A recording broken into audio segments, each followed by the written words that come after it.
State bank کی معیشت پر briefing. Karachi میں میڈیا سے گفتگو کرتے ہوئے گورنر اسٹیٹ بینک جمیل احمد نے بتایا کہ پاکستان کی رواں مالی سال کے دوران بیرونی ادائیگیاں 26 ارب ڈالرز تک ہوں گی۔ انہوں نے واضح کیا کہ ان میں سے 16 ارب ڈالرز کی رقم رول اوور یا ری فائنانس کی جائے گی، جبکہ بقایا 10 ارب ڈالرز میں سے 8 ارب ڈالر کی ادائیگی پہلے ہی کی جا چکی ہے۔ جمیل احمد کا کہنا تھا کہ مالی سال 2025 کے اختتام تک ملک جی ڈی پی گروتھ 2.5 سے 3.5% کے درمیان رہنے کی توقع ہے۔ گورنر اسٹیٹ بینک نے کہا کہ اگر زرعی شعبے میں ترقی بہتر رہی تو معاشی نمو 4.2% تک پہنچ سکتی ہے، جو ملک کی معیشت کے لیے ایک مثبت اشارہ ہوگا۔ ترسیلات وطن کا نیا ریکارڈ، مارچ میں 4.1 ارب ڈالر موصول۔ بیرون ملک مقیم پاکستانیوں نے مارچ 2025 میں ترسیلات وطن کے مد میں 4.1 ارب ڈالر بھیج کر تاریخ رقم کر دی۔ اسٹیٹ بینک آف پاکستان کے مطابق یہ کسی ایک مہینے میں بھیجی گئی ترسیلات کی بلند ترین سطح ہے۔ ترسیلات میں مارچ 2024 کے مقابلے میں 37.3% اور فروری 2025 کے مقابلے میں 29.8% اضافہ ریکارڈ کیا گیا۔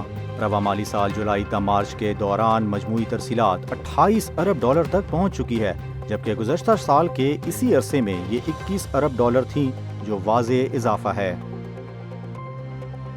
صدر ٹرمپ کا ایران پر جلد فیصلے کا عندیہ۔ امریکی صدر ڈونلڈ ٹرمپ نے کہا ہے کہ ایران کے حوالے سے جلد فیصلہ کیا جائے گا۔ واشنگٹن میں میڈیا سے گفتگو کرتے ہوئے انہوں نے کہا کہ غیر منصفانہ تجارتی توازن پر کوئی ملک ٹیرف سے نہیں بچے گا، خاص طور پر چین، جو کہ امریکہ کے ساتھ بدترین سلوک کرتا ہے۔ انہوں نے موبائل فونز اور سیمی کنڈکٹرز پر ٹیرف کے اعلان کی تیاری کا عندیہ دیا، ساتھ ہی کچھ کمپنیوں کے لیے نرمی کی گنجائش کی بات بھی کی۔ وزیر اعظم شہباز شریف کی بیساکھی تہوار پر سکھ برادری کو مبارکباد۔ وزیر اعظم محمد شہباز شریف نے بیساکھی کے پرمسرت موقع پر پاکستان سمیت دنیا بھر میں بسنے والے سکھ بھائیوں کو مبارکباد دی۔ اپنے پیغام میں انہوں نے کہا کہ بیساکھی صرف فصلوں کے پکنے کا نہیں، بلکہ امید، اتحاد اور تجدید کا دن ہے۔ وزیر اعظم نے دعا کی کہ یہ تہوار خوشی، خوشحالی اور ترقی لائے۔ امریکی ریاست ٹیکساس میں گھر میں دھماکہ، 6 افراد زخمی، قریبی 24 گھروں کو نقصان بھی پہنچا۔ ریسکیو حکام کے مطابق 2 زخمیوں کی حالت تشویشناک ہے۔ حکام نے دھماکے کی وجوہات جاننے کے لیے تحقیقات شروع کر دی ہیں۔ اسرائیلی حملے میں غزہ کا آخری فعال ہسپتال تباہ۔ غزہ سٹی میں واقع الاہلی عرب ہسپتال ایک اسرائیلی فضائی حملے میں شدید متاثر ہوا۔ حملے سے ہسپتال کے انٹینسیو کیئر اور سرجری ڈپارٹمنٹ مکمل طور پر تباہ ہو گئے۔ اسرائیلی فوج کے مطابق حملے کا ہدف حماس کا کمانڈ سینٹر تھا، تاہم غزہ کی ایمرجنسی سروس کے مطابق کوئی جانی نقصان نہیں ہوا۔ غزہ میں اسرائیلی حملے سے 37 افراد شہید، جنگ میں شہداء کی تعداد 61,000 سے زائد۔ غزہ کے علاقے دیر البحل میں اسرائیلی حملے کے نتیجے میں 6 بھائیوں سمیت 37 فلسطینی بھی شہید ہو گئے۔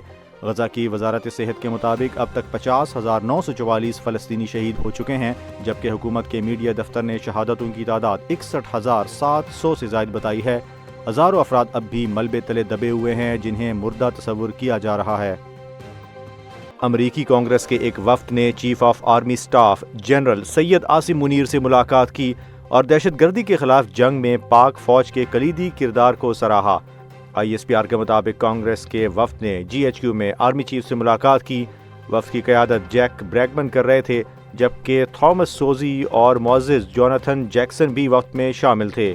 ملاقات میں باہمی دلچسپی کے مختلف امور پر تبادلہ خیال، جبکہ علاقائی سلامتی اور دفاعی تعاون پر زور دیا گیا۔ دونوں فریقین نے باہمی احترام، مشترکہ اقدار اور اسٹریٹجک مفادات کی بنیاد پر مسلسل رابطے کی اہمیت کو دہرایا۔ ISPR کے مطابق امریکی ارکان کانگریس نے دہشت گردی کے خلاف جنگ میں پاک فوج کے کلیدی کردار کو سراہا اور علاقائی امن و استحکام کے لیے پاکستان کی مسلسل کوششوں کا اعتراف بھی کیا۔ اعلامیہ کے مطابق army chief general Syed Asim Munir نے وفد کے دورے پر ان کا شکریہ ادا کیا اور کہا کہ پاکستان امریکہ کے ساتھ درینہ شراکت داری کو مزید مستحکم بنانے کا خواہاں ہے۔ یہ تعلقات باہمی مفادات اور خود مختاری کے احترام پر مبنی ہیں۔ ISPR کے مطابق ملاقات کے دوران انفارمیشن ٹیکنالوجی کے شعبے میں تربیتی تعاون کے لیے مفاہمتی یادداشتوں پر دستخط بھی کیے گئے۔